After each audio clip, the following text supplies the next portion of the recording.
नमस्कार दोस्तों। So what to expect after ACL surgery.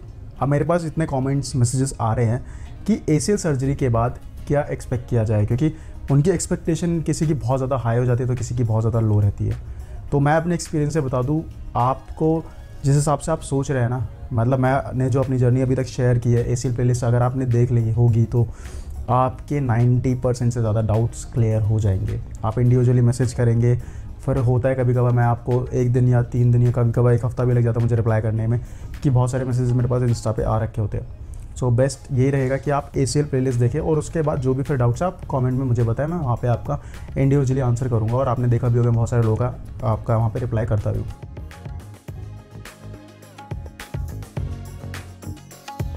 अब बात करते हैं एक्सपेक्टेशन क्या रहते हैं। तो हमारा जो रहता है कि 6 से 8 हफ्ते तक तो हमारा बेड रेस्ट चल रहा होता है। Bed rest as in ACL with meniscus repair है, तो उस पैर के लिए हमें 6 से 8 हफ्ते तक बेड रेस्ट चल रहा होता है। मतलब उस पर हमें वेट नहीं डालना होता। अब वेट नहीं डालना तो उस बीच का वाला जो पीरियड होता है बहुत ज़्यादा मतलब डिफ़िकल्ट होता है। तो उस टाइम पे लोगों की जो मेंटालिटी होती है, आपने बायोस्क्रू कराया है, मैं फाइबर टेप की यहाँ पे बात नहीं करूँगा, बायोस्क्रू की बात करूँगा, जिसकी बायोस्क्रू के थ्रू सर्जरी हुई है, तो उसमें क्या होता है कि उसमें जो रिकवरी का प्रोसेस थोड़ा लंबा हो जाता है। लाइक आपको 6 से 9 महीने तक का सफ़र लग जाता है अगर आपको वापस स्पोर्ट्स में जाना है या आपको वापस रनिंग करनी है। तो रनिंग करते हुए आपको 9 महीने ऑलमोस्ट लग जाएंगे।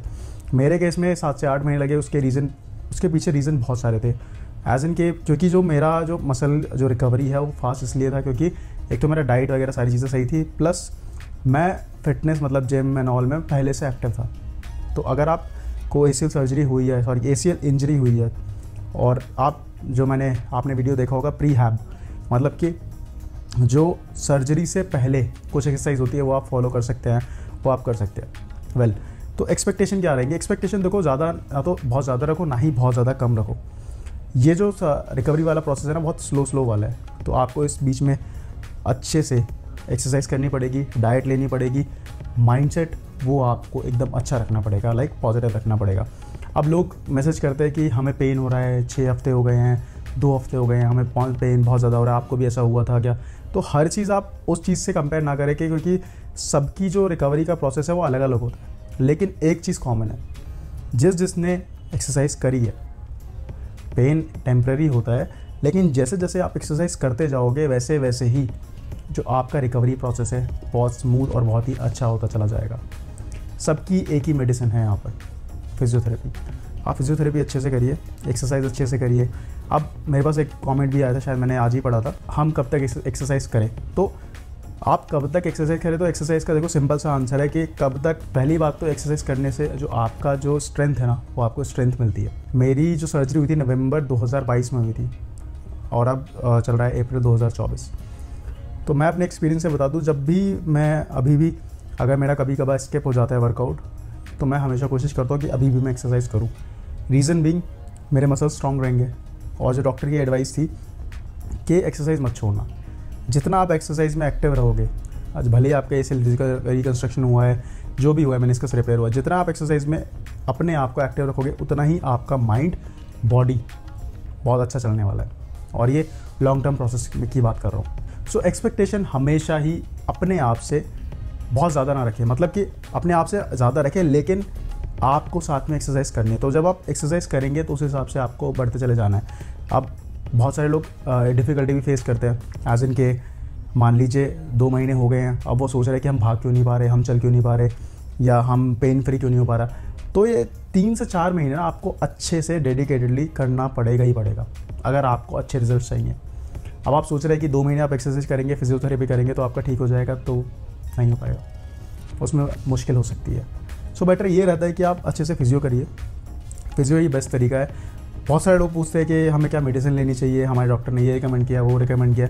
तो देखो, मैं अपने एक्सपीरियंस ही शेयर कर सकता हूँ। आपका जो डॉक्टर है, जो आपके डॉक्टर है, सर्जन है, फिजियोथेरेपिस्ट है, वो आपको फिजिकली आराम से वो टेस्ट करके बता सकते हैं। अब मैं आपको कुछ चीज़ बता दूं, या कोई भी मतलब ऑनलाइन कोई भी आप कुछ भी चीज़ देख के फॉलो ना करें उस चीज़ को। हमेशा ही अपने फिजियोथेरेपिस्ट, डॉक्टर, सर्जन, जो भी आपके हेल्थ केयर प्रोवाइडर हैं, उनसे पहले कंफर्म करें कि हम ये चीज़ कर सकते हैं, XYZ ने ये चीज़ करी थी तो हम क्या ये चीज़ कर सकते हैं। सबका देखो रिकवरी का प्रोसेस अलग अलग रहता है। कोई कहता है हमारी नी बेंडिंग 6 हफ्ते में हो गई तो किसी के 4 हफ्ते में हो गई। सो कोई कंपैरिजन नहीं है। अनटिल एंड अनलेस आप उस पर एकदम फुली स्ट्रेस ना डालें।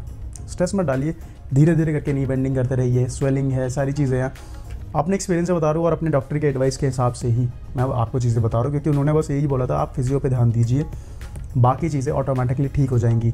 और एक्चुअली में वो सारी चीज़ें हुई। मैं भी टेंस था, क्योंकि मैं समझ सकता हूँ कि आप अभी 2 हफ्ते पे हुए, आपकी सर्जरी को 5 महीने हुए, 5 दिन हुए हैं, तो मैं उस चीज़ को समझ सकता हूँ। बट मेन चीज़ ये रहेगी, फिजियोथेरेपी हमेशा करते रहिए और एक्सपेक्टेशंस अपनी रिकवरी के हिसाब से चलते रहिए। पेन हो रहा है, अगर बहुत ही ज़्यादा पेन है, मतलब अनबेयरेबल पेन है, तो डॉक्टर को दिखाइए। अदरवाइज़ फिजियो करते करते आपको पेन होगा।